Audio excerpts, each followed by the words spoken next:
الحمد لله رب العالمين والصلاة والسلام على أشرف الأنبياء والمرسلين وعلى آله وأصحابه أجمعين ومن تبعهم بإحسان إلى يوم الدين. يا أيها الذين آمنوا اتقوا الله حق تقاته ولا تموتن إلا وأنتم مسلمون. يا أيها الناس اتقوا ربكم الذي خلقكم من نفس واحدة وخلق منها زوجها وبث منهما رجالا كثيرا ونساء واتقوا الله الذي تساءلون به والأرحام إن الله كان عليكم رقيبا. يا أيها الذين آمنوا اتقوا الله وقولوا قولا سديدا يصلح لكم أعمالكم ويغفر لكم ذنوبكم ومن يطع الله ورسوله فقد فاز فوزا عظيما. أما بعد فأعوذ بالله من الشيطان الرجيم. بسم الله الرحمن الرحيم. إنه لقول رسول كريم وما هو بقول شاعر قليلا ما تؤمنون ولا بقول كاهن قليلا ما تذكرون. محترم صدر اجلاس، معزز علماء کرام، اور اس 2 روزہ پروگرام میں شرکت کرنے والے ہمارے اپنے نوجوان بھائیوں اور ساتھیوں، آپ سبھی حضرات نے جب اس پروگرام کی دعوت آپ تک پہنچی تو یقیناً آپ نے ایک اندازہ ضرور قائم کیا ہوگا، یا جنہوں نے آپ تک یہ دعوت پہنچائی انہوں نے آپ کو بتایا ہوگا کہ یہ 2 روزہ پروگرام غلط فہمیوں کا ازالہ اس عنوان کے تحت، اس مرکزی عنوان کے تحت منعقد کیا جا رہا ہے. یعنی آپ اس 2 روزہ پروگرام کے اندر، جسے عام طور پر دعوتی پروگرام یا کئی بار تربیتی پروگرام کے نام سے منعقد کیا جاتا ہے، اب کی بار اسی پروگرام کو غلط فہمیوں کے ازالے کے نام سے پیش کیا جا رہا ہے. ان 2 دنوں میں آپ کے سامنے صرف غلط فہمیوں کے ازالے سے متعلق بات نہیں ہوگی، آپ کے سامنے انشاءاللہ دعوت و تبلیغ کے حوالے سے بہت ساری بنیادی باتیں آئیں گی. ان میں سے ایک حصہ غلط فہمیوں کا ازالہ بھی ہے، لیکن چونکہ عنوان مرکزی عنوان کے طور پر یہی رکھا گیا، جیسے مجھے بتایا گیا ہے کہ غلط فہمیوں کا ازالہ ایک بنیادی عنوان، مرکزی عنوان ہے، تو مجھ سے کہا گیا کہ آج کے اس افتتاحی خطاب میں، اجلاس میں، مختصر سی گفتگو میں آپ حضرات کے سامنے غلط فہمیوں کے ازالے سے متعلق کچھ باتیں رکھوں. سب سے پہلی بات تو یہ دیکھیں کہ انسانوں کے اندر اللہ تبارک و تعالیٰ نے سمجھ بوجھ کا بڑا تفاوت رکھا، بڑا فرق رکھا ہے. سب کی سوچ ایک جیسی نہیں ہوتی. کئی بار نیت صحیح ہونے کے باوجود بھی آدمی کسی فرد کے بارے میں، کسی شخص، مرد یا عورت، جوان بوڑھے کے بارے میں نیت صحیح ہے لیکن اس کے باوجود بھی غلط فہمی کا شکار ہو جاتا ہے. اور یہی مسئلہ فرد سے آگے بڑھ کر، افراد سے آگے بڑھ کر کسی جماعت کے بارے میں، کسی قوم کے بارے میں، کسی مذہب، کسی دین کے بارے میں بھی ہوتا ہے کہ آدمی کی نیت غلط نہیں ہوتی، یا تو اس کے پاس صحیح معلومات نہیں ہوتی آدمی کے بارے میں، جماعت کے بارے میں، قوم کے بارے میں، دین کے بارے میں، یا پھر یہ کہ معلومات ناکافی ہونے کی وجہ سے شیطان اپنا کردار ادا کرتا ہے اور آدمی کو غلط فہمی میں مبتلا کر دیتا ہے. نتیجے میں یہ غلط آدمی کو ہم اچھا سمجھ بیٹھتے ہیں اور کئی بار ایک اچھے آدمی کو ہم غلط سمجھ بیٹھتے ہیں. کئی بار ایسا ہوتا ہے کہ لوگ کسی جماعت کو، کسی تنظیم کو، گروہ کو اچھا سمجھ بیٹھتے ہیں اور وہیں کسی اچھی جماعت کو، اچھے افراد کو، اچھے دین کو غلط بھی سمجھ بیٹھتے ہیں. تو ایک طرف تو غلط فہمی کے پیدا ہونے کی وجوہات وہ ہیں جن کا تعلق آدمی کی نیت کی خرابی سے نہیں، یا تو معلومات کی کمی ہے، یا سمجھانے والوں نے صحیح ڈھنگ سے نہیں سمجھایا ہے، یا پھر یہ کہ انہوں نے اس کا تعارف ہی غلط دیا ہے. کوئی بھی وجہ ہو سکتی ہے، ایسے بھی غلط فہمیاں پیدا ہوتی ہیں. اور وہیں یہ بھی ہوتا ہے کہ کئی بار جو لوگ کسی آدمی سے نفرت رکھتے ہیں، ناراضگی رکھتے ہیں، کسی دین سے ناراض ہیں، کسی قوم سے ناراض ہیں، تو ان کے بارے میں غلط باتیں پھیلاتے ہیں، غلط فہمیاں پیدا کرتے ہیں، تاکہ لوگوں کے اندر ان کے بارے میں نفرت پیدا ہو، ناراضگی پیدا ہو، لوگ اس دین سے دور رہیں، ان لوگوں سے دور رہیں، لوگوں کے اندر اس آدمی کی مقبولیت عام نہ ہو، اس جماعت کی مقبولیت عام نہ ہو، وہ دین لوگوں کے اندر پسندیدہ نہ بن جائے، لوگ جان بوجھ کر غلط فہمیاں پیدا بھی کرتے ہیں۔ یہ انسانی تاریخ میں ہمیشہ سے رہا،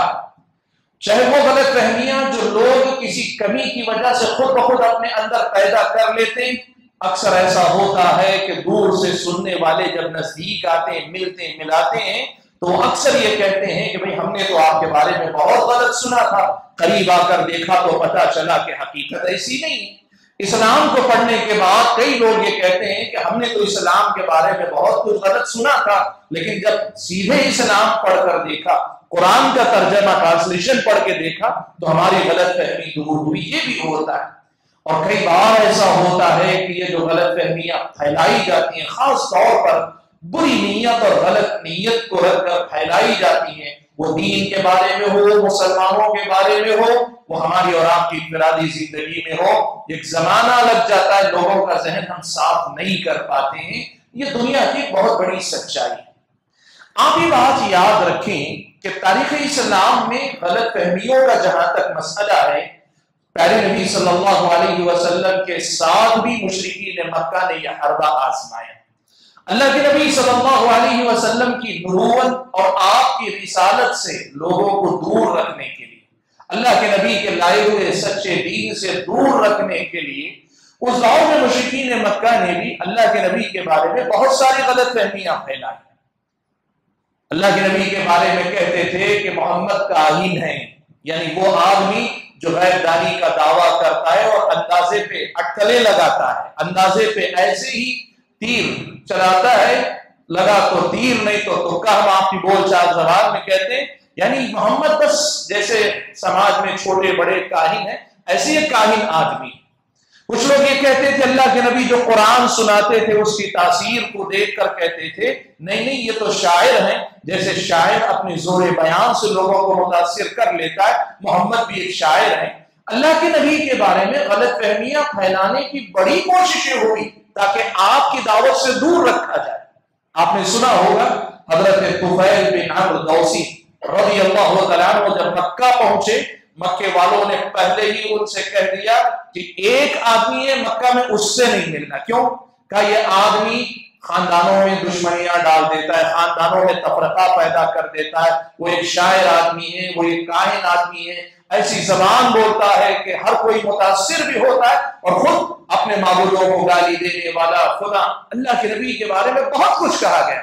حضرت طفیل نے پہلے تو ان کے پروپیگنڈے کا اثر قبول کیا، وہ جو غلط فہمیاں لوگوں نے ڈالی اس کو قبول بھی کیا، لیکن پھر اللہ نے توفیق بخشی تو انہوں نے اپنے آپ سے کہا میں قبیلے کا ایک سردار آدمی ہوں، اور اللہ نے مجھے سمجھ بوجھ بھی دی ہوئی ہے، میں شعر کو جانتا ہوں، شعر کیا ہوتا ہے عربی زبان میں سمجھتا ہوں، تو چلو سن کر دیکھتے ہیں کیا۔ لیکن جب اللہ کے نبی کے پاس آئے، آ کر انہوں نے سنا تو ان کو سمجھ میں آ گیا باتیں جتنی کہی گئی یہ ساری غلط فہمیاں پھیلائی گئی تھی، آپ تو اللہ تعالیٰ کے سچے رسول ہیں۔ میں نے جو آیات گفتگو کے آغاز میں پڑھی، ان آیات میں اللہ تبارک و تعالیٰ نے یہی بات کہی، اِنَّهُ لَقَوْلُ رَسُولٍ كَرِيمٍ، یہ جو قرآن ہے یہ رسول کریم کا قول ہے، وَمَا هُوَ بِقَوْلِ شَاعِرٍ، یہ کسی شاعر کی بات نہیں، قَلِيلًا مَا تُؤْمِنُونَ، بہت کم تم ایمان لاتے ہو، وَلَا بِقَوْلِ كَاهِنٍ، یہ قرآن کسی کاہن کی بڑھ یا اس کی اپنی بات بھی نہیں ہے، قَلِيلًا مَا تَذَكَّرُونَ، بہت کم تم نصیحت حاصل کرتے ہو، عبرت حاصل کرتے ہو۔ بتانا یہ ہے کہ یہ غلط فہمیوں کا معاملہ سماج میں چلتا ہی ہے۔ ہم آتے ہیں اپنے ملک کی طرف۔ یہاں اس ملک میں ایک بات آپ اچھی طرح سے سمجھ لیں کہ اسلام اور مسلمان دونوں کے بارے میں غلط فہمیاں ویسے بھی پیدا ہوتی ہیں، لوگ اپنے طور پر بھی بہت ساری باتیں غلط سمجھ لیتے ہیں، اور وہیں یہاں اس ملک کے اندر اسلام اور مسلمانوں کے بارے میں جھوٹ کے ذریعے، غلط بیانی کے ذریعے، تاریخی حقیقتوں کو تبدیل کر کے، بہت ساری باتوں کو اونچا نیچا کر کے اسلامی شریعت کی تعلیمات کو تھوڑا بہت آگے پیچھے کر کے مسلمانوں کے بارے میں بھی، اسلام کے بارے میں بھی غلط فہمیاں پھیلائی جا رہی ہیں۔ یہ غلط فہمی جو بہت زیادہ پھیلی اور عام بھی آپ جانتے اتنی ہیں، کتنے اعتراضات، لوگ جو اعتراضات اسلام پہ کرتے ہیں ان اعتراضات کے پیچھے بہت بڑی وجہ یہ غلط فہمیاں ہیں۔ لوگوں کی طرف سے اسلام اور مسلمانوں کے بارے میں جو اعتراضات اٹھائے جاتے ہیں ان کی ایک بہت بڑی وجہ یہ ہے کہ یہ جو مسائل ہیں لوگوں کے درمیان غلط فہمیوں کا شکار ہیں۔ بہت سارے مسائل، چھوٹی سی مثال آپ کے سامنے دیتا ہوں، میدان کے تجربے میں ہمیں جو باتیں سننے کو ملتی ہیں ان میں سے ایک یہ کہ ایک زمانے تک، کیا ابھی بھی ہو سکتا ہے مل جائیں آپ کو مثالیں، بہت سارے غیر مسلم یہی سمجھتے تھے اور سمجھتے ہیں کہ مسلمان 5 وقتہ نماز میں جو اذان کے لیے اللہ اکبر کہتے ہیں تو اس میں اکبر سے مراد مغل بادشاہ جلال الدین اکبر کا ہم نام لے رہے ہیں، یعنی ان کو اکبر، اللہ اکبر کا معنی نہیں معلوم ہے، لیکن ان کو یہ غلط فہمی ہوئی یا ان کے دماغ میں بٹھائی گئی کہ مسلمان اللہ اکبر کہہ کر 5 مرتبہ اکبر کی بڑائی بیان کرتے ہیں اور اس کا نام لیتے ہیں، اور پھر اس پر لمبی چوڑی بات کہ یہ اکبر ظالم تھا، اس نے اس ملک کو آ کے ہندوؤں کو غلام بنایا، یہاں اس نے حکومت کی۔ اب مسلمان اپنے آپ کے اس عزت و سربلندی کے دور کو یاد کرتے ہیں اور ہم ہندوؤں پہ ہنستے ہیں کہ یہ ہمیں غلام بنانے والا ایک بڑا اہم بادشاہ۔ کتنی غلط بات ہے۔ 5 وقتہ اذان جو توحید کا سب سے زوردار اعلان ہے، جو 5 مرتبہ دن میں لوگوں کے کانوں تک پہنچتا ہے، لیکن محض غلط فہمی کی وجہ سے الٹا یہ مسلمانوں کے حق میں بہت بڑی غلطی کا سبب بن گئی یا غلط فہمی کا سبب بن گئی۔ آپ اس طرح اگر دیکھیں گے اسلام اور مسلمانوں کے بارے میں بہت ساری غلط فہمیاں، اور خاص طور پر میں یہ بات آپ کو بتانا چاہوں گا کہ اس وقت ملک کے اندر جس قسم کے حالات ہیں، ماضی قریب تک زیادہ تر اعتراضات اسلامی تعلیمات پر لوگوں کے پاس ہیں، غلط فہمیاں اسلام کے بارے میں زیادہ تر تھیں۔ اب اگر آپ دیکھیں گے تو مسلمان خاص طور پر مسلم حکمرانوں کے بارے میں، مسلم تاریخ کے بارے میں، مسلمانوں کے اس ملک میں کردار کے بارے میں، مسلمان اس ملک میں کس حیثیت سے رہ رہے ہیں، حتیٰ کہ اس ملک میں کام کرنے والے مختلف شعبہ جات میں جو مسلمان ہیں ان کے بارے میں غلط فہمیاں بہت زیادہ پھیلائی جا رہی ہیں۔ منصوبہ بند طریقے سے یہ کام ہو رہا ہے۔ ایسی صورت میں ظاہر بات ہے یہ ہماری اور آپ کی ذمہ داری بنتی ہے، بحیثیت امت سب کی ذمہ داری ہے، لیکن ظاہر بات ہے یہ فرض کفایہ کے درجے کا کام امت کے ایک طبقے کو ضرور کرنا چاہیے۔ ان غلط فہمیوں کے ازالے کی کوشش کرنی چاہیے اور یہ غلط فہمیاں دور کی جانی چاہیے۔ کیوں دور کی جانی چاہیے؟ غلط فہمیوں کا ازالہ ہم کیوں کریں؟ کئی وجوہات، کئی اسباب۔ سب سے پہلی بات تو یہ ہے کہ یہ جو اسلام ہے جس کو اللہ تعالیٰ نے ہم اور آپ کو نصیب کیا، چاہے ہم مسلم گھرانے میں، خاندان میں پیدا ہوئے اس لیے اللہ نے عطا کیا ہوا ہے پہلے ہی سے، یا یہ کہ اللہ نے بعد میں ہم میں سے کچھ بھائیوں کو، بہنوں کو ہدایت دی اور وہ ہدایت پر آئے ہیں۔ ہم سبھی جانتے ہیں کہ یہ دین اسلام انسان کی اخروی اور دنیاوی دونوں جگہ پر اللہ کی رضا اور خوشنودی کے حصول کا اکیلا راستہ ہے۔ اب یہ غلط فہمیاں حائل رہیں گی تو اللہ کا یہ پیغام بندوں کے دل و دماغ تک نہیں پہنچ پائے گا۔ جس طرح طفیل بن عمرو دوسی کو ورغلا کے بہکا کر وہ اللہ کے نبی کی دعوت سے دور رکھنے کی کوشش کرنے میں ابتداءً کامیاب ہو گئے تھے، غلط فہمیوں کا ازالہ نہیں ہوگا اگر غلط فہمیاں دور نہیں کی گئی۔ یہ اسلام کی دولت، یہ اسلام کی نعمت یہاں کے عام غیر مسلموں تک نہیں پہنچ پائے گی، اور یہ دعوت ان تک نہیں پہنچ پائی تو ان کا بہت بڑا خسارہ ہوگا اور ہماری بہت بڑی ناکامی ہوگی۔ ایک تو اس لیے کہ اس اسلام کا صحیح تعارف لوگوں تک جائے، اور صحیح تعارف جانے کے لیے غلط فہمیوں کا ازالہ بہت ضروری ہے۔ آپ یہ بات نوٹ کر کے دیکھیے، جب کبھی آپ میدان دعوت میں کام کرنے جائیں گے، کسی غیر مسلم سے جب بات کریں گے وہ آپ کی بات سن لے گا، کئی بار تو وہ سننے کے لیے بھی تیار نہیں، اس سے پہلے اسے جواب چاہیے، وہ جو سوالات اس کے دماغ میں بٹھائے گئے ہیں آپ کی بات سننے کے بعد، اور کئی بار تو صبر سے سن بھی نہیں سکتا، کہتا ٹھیک ہے پہلے مجھے یہ بتاؤ، اچھا پہلے مجھے یہ بتاؤ ایسا کیوں ہے؟ یہ جو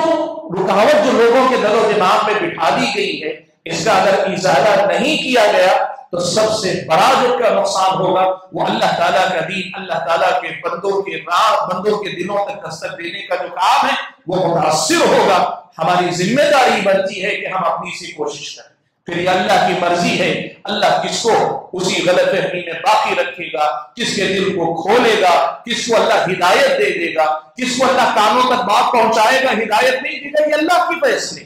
لیکن ہماری ذمہ داری کوشش کرنے کی ہے کہ غلط فہمیوں کا ازالہ کیا جائے تاکہ اللہ تعالیٰ کا پیغام دنیا والوں تک پہنچے۔ ایک تو یہ وجہ۔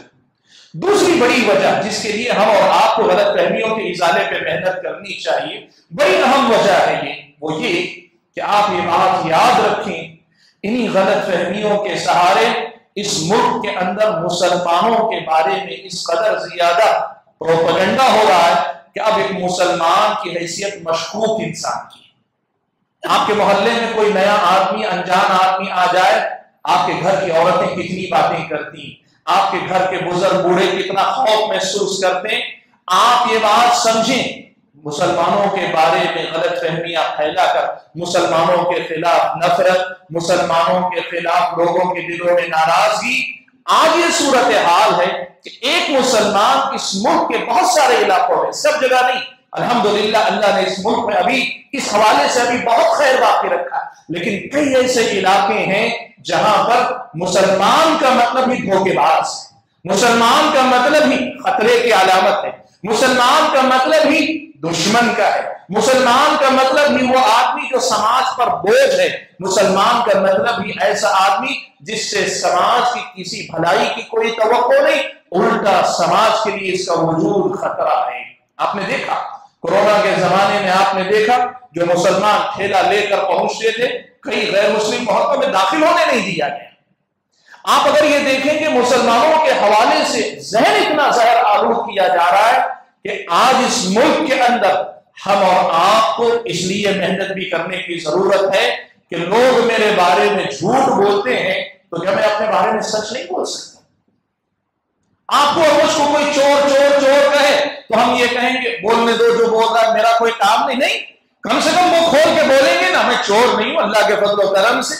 آپ کو مجھ کو جو ہے اپنے آپ کا دفاع، اپنے قوم کے حالات کا دفاع کرنے کے لیے بات کرنی پڑے گی، اور خاص طور پہ میں یہ بات کہنا چاہوں گا اس حوالے سے سب سے زیادہ جو کام لوگ کر رہے ہیں تاریخی حقائق کو مسخ کر رہے ہیں، یعنی تاریخ جو ہماری اس ملک کے اندر ہسٹری ہے اس کی بہت ساری باتوں کو جھوٹ بھر کے، کئی بار الٹ پلٹ کر کے، اور کئی بار تھوڑی باتیں لے کر، صرف برائیاں لے کر، اچھائیاں چھپا کر ہمارے اور آپ کے بارے میں غلط فہمی پیدا کی جائے۔ میں یہ بات آپ کے سامنے کہنا چاہوں گا، آپ میں سے بہت سارے اسٹوڈنٹ، ہو سکتا ہے آپ میں سے بہت سارے پڑھنے میں آگے جائیں گے، آپ اگر پڑھتے ہیں اس ملک کے اندر آپ کو ہسٹری پر محنت کرنی چاہیے۔ آج ہماری مجلس میں ڈاکٹر ابو عمر پرویز نقوی صاحب جو ہے ان کا پی ایچ ڈی اسی تاریخ کے موضوع پہ، مجھے بڑی توقع ہے کہ یہ انشاءاللہ اپنی نگرانی میں کوئی ایسا کام ضرور کریں گے کہ اس ملک میں، اس ملک کے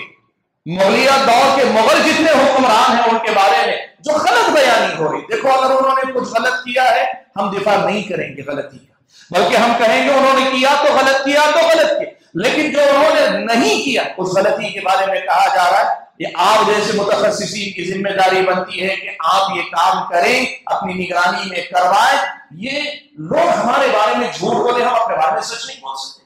بات کو مختصر کرتا ہوں، میں نے کہا دوسری وجہ جس کے لیے ہمیں ان غلط فہمیوں کا ازالہ کرنا ہے کہ اس ملک میں امن و امان کے ساتھ ہی نہیں بلکہ لوگوں کی نگاہوں میں عزت کے ساتھ جینا ہے، ہمیں اپنی غلط فہمیوں کا ازالہ کرنا ہوگا۔ اور تیسری بڑی اہم وجہ ہے جس کے لیے ہم اور آپ کو ان غلط فہمیوں کا ازالہ کرنے کی ضرورت ہے، اور یہ وجہ پہلی دو وجہ سے زیادہ اہم ہے۔ بھائیوں، ایک دور تھا کہ اس کا نقصان دعوت میں ہوتا تھا، اس کا نقصان ہماری معاشرتی زندگی میں ہوتا تھا۔ آج یہ صورتحال ہے، یہ شبہات، یہ غلط فہمیاں پھیلاتے پھیلاتے لوگ اس مقام تک پہنچ گئے کہ آج ہمارے اپنے یہ جو نوجوان بچے،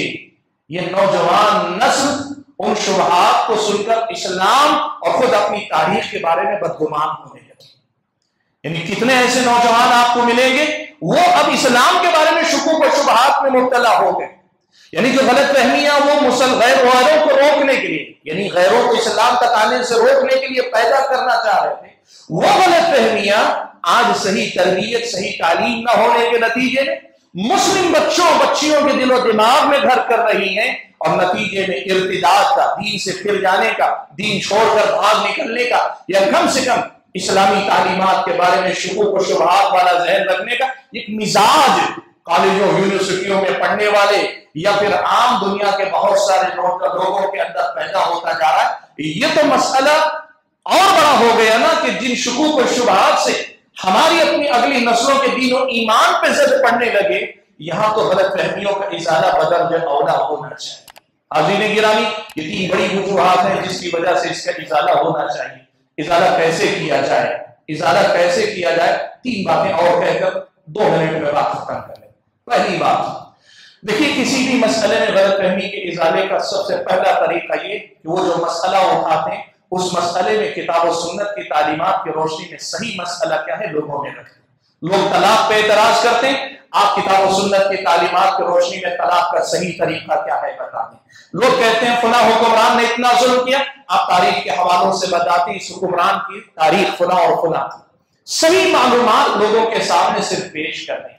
دنیا کی ایک بڑی تعداد ایسی ہے جب جھوٹ اور سچ سامنے آتا ہے، اللہ نے کم سے کم دنیا والوں کو اتنی سمجھ دی ہے، ایک بڑی تعداد سچ کو دیکھ کر سچ اور جھوٹ کا فرق پہچان لیتی۔